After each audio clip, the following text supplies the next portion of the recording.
Olá, meus queridos, tudo bem com vocês? Sou a professora Carla, professora do quarto ano C e F da Escola Municipal Luzia da Rosa Fontana e juntamente com as professoras do quarto ano, Clécia e Delma, nós preparamos mais uma videoaula para vocês. Vamos lá? Na aula de hoje nós iremos falar sobre a Proclamação da República. O Brasil passou por quase 70 anos por uma época de regime monárquico, ou seja, um regime político cujo chefe de Estado não era determinado democraticamente, mas sim através de uma linhagem hereditária ou por votação de parlamentares.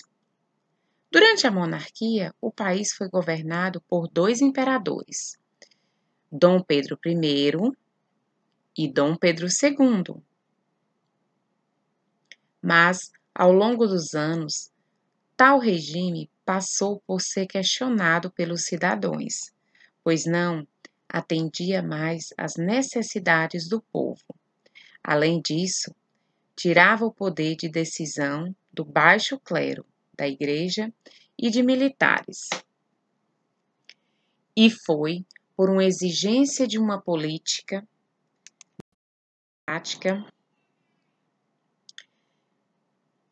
e menos autoritária, muito embasada pelo iluminismo e suas características de liberdade econômica e política, que no dia 15 de novembro de 1889 foi proclamada a República Federativa do Brasil.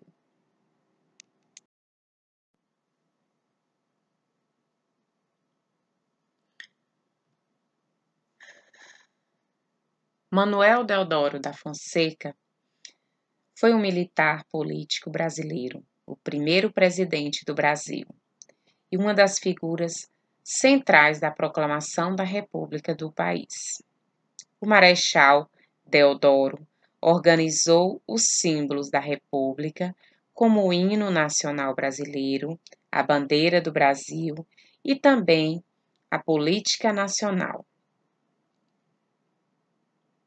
O presidente e o vice-presidente eram escolhidos por eleições. Importante ressaltar que ambos não concorriam na mesma chapa, sendo eleitos separadamente.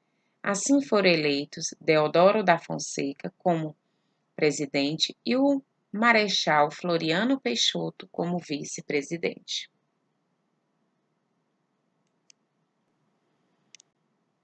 Estava proclamada a República no Brasil. Desde então, o país governado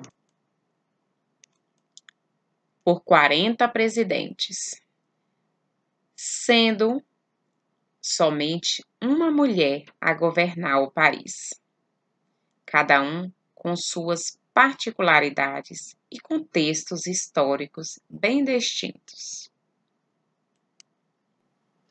Vamos agora fazer uma leitura do texto sobre a Proclamação da República.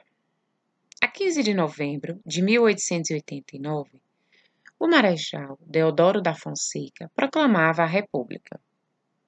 Era um ponto culminante de uma vontade que vinha se fortalecendo pouco a pouco. Pessoalmente, Dom Pedro II era um homem muito querido e respeitado, e havia progredido imensamente o país. Porém, representava um sistema de regime que já não agradava por constituir um poder hereditário, ou seja, ficava sempre nas mãos da mesma família. A herdeira do trono era a princesa Isabel, sendo casada com o francês, o conde de Eu. Temia os brasileiros ver o governo entregue a um estrangeiro. Mas também havia outros problemas que tinham abalado profundamente os alicerces da monarquia. A Guerra do Paraguai prejudicaria a economia do país, e a libertação dos escravos, retirada o apoio dos fazendeiros ao imperador. Além de tudo, Dom Pedro II tinha contra si a idade avançada e a sucessão, que, como já foi dito, não era do agrado dos brasileiros. O ideal republicano entusiasmava os homens cultos da época, que se inspirava nos exemplos dos Estados Unidos e da França. Desejava dar ao país um regime de igualdade, onde os governantes fossem homens do povo, que representasse o povo, escolhidos pelo povo para um período determinado. A proclamação da República marcou uma nova época na história do nosso país.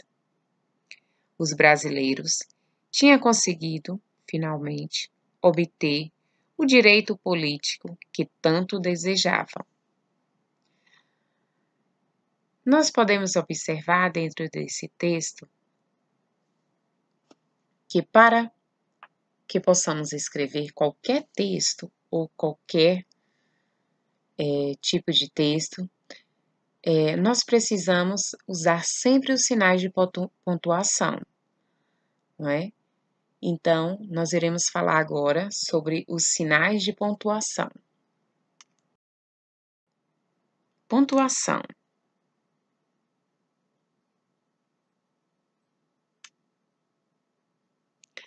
Os sinais de pontuação servem para representar os recursos atribuídos à escrita. Dentre suas muitas finalidades, está a de reproduzir pausas e enotação da fala. Para que servem os sinais de pontuação? No geral, para representar pausas na fala, como o caso do ponto, vírgula e ponto e vírgula, ou entonações, como no caso dos pontos de exclamação, de interrogação, por exemplo. Além da pausa na fala e entonação da voz, os sinais de pontuações representam na escrita nossas emoções, intenções e anseios. Vejamos alguns sinais de pontuação. A exclamação.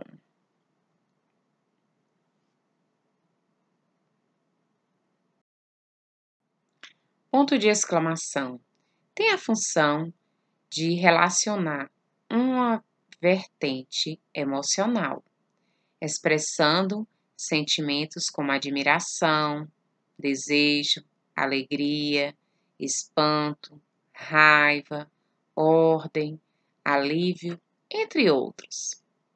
Exemplo: que belo dia de sol! Sai agora! Ufa, que alívio! Interrogação. A interrogação indica uma pergunta. O que, onde, por quê, quem, quando, como. Exemplo: qual o seu nome?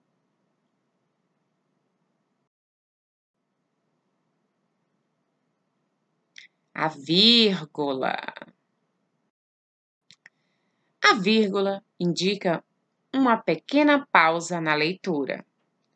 Serve ainda para separar expressões ou palavras. Exemplo: fui ao mercado e comprei banana, maçã, uva e melão. O travessão.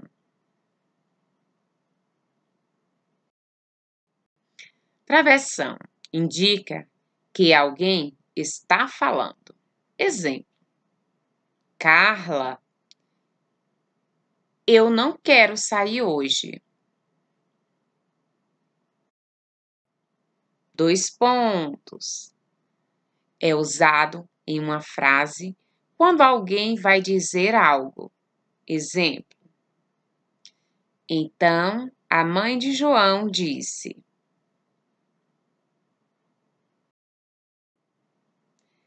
Ponto e vírgula. Indica uma pausa maior que a vírgula, mas não o fim da frase.